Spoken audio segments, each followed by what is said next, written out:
കേരളത്തിലെ ഇപ്പോൾ രാഷ്ട്രീയപരമായിട്ടുള്ളൊരു അസ്ഥിരത സർക്കാർ തുടരെ ഉണ്ടാകുന്നുണ്ട്.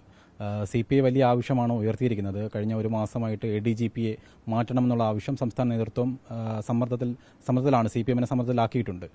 ഒരു ഘട്ടത്തിലും അതിലൊരു വലിയൊരു മാറ്റം ഉണ്ടായിട്ടില്ല. അത് ഞങ്ങളുടെ പാർട്ടിയുടെ സംസ്ഥാന സെക്രട്ടറി മറുപടി പറഞ്ഞു. അത് കൃത്യമായ മറുപടിയാണ്.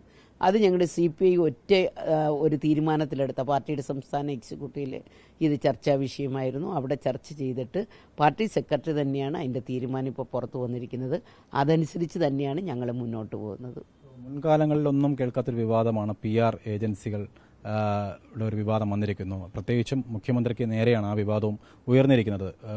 സമാനതകളില്ലാത്തൊരു വിവാദത്തിലേക്ക് സർക്കാർ മുന്നോട്ട് പോകുമ്പോൾ എങ്ങനെയായിരിക്കും വരുന്ന നാളുകളിൽ അതിനെ എങ്ങനെയായിരിക്കും ചേർത്ത് നിർത്താൻ കഴിയുക, പ്രതിപക്ഷത്തെ അടക്കം? അല്ല, അതിപ്പോൾ മുഖ്യമന്ത്രി മറുപടി പറയും. കാരണം എങ്ങനെയാണ് PR വിഭാഗം ഉണ്ടോ ഇല്ലയോ അതൊക്കെ പറയേണ്ടതെന്ന് അദ്ദേഹം തന്നെയാണ്. ഇപ്പോൾ ഞങ്ങളതിനകത്ത് അഭിപ്രായം പറയേണ്ട ആവശ്യമില്ല. അങ്ങനെ ഉണ്ടെങ്കിലും നമ്മൾ തെറ്റാണെന്നല്ലേ പറയുള്ളൂ. അതുകൊണ്ട് ഞങ്ങളൊരിക്കലും അതിനകത്തൊരു അഭിപ്രായ സ്വാതന്ത്ര്യത്തിലേക്ക് പോകുന്നില്ല. അത് മുഖ്യമന്ത്രി തീരുമാനിക്കേണ്ടുന്ന ഒരു വിഷയമാണ്. അങ്ങനെ എടുത്തിട്ടുണ്ടോ ഇല്ലയോ അദ്ദേഹത്തിൻ്റെ പത്രസമ്മേളനത്തിലൂടെ തുറന്നു പറയും.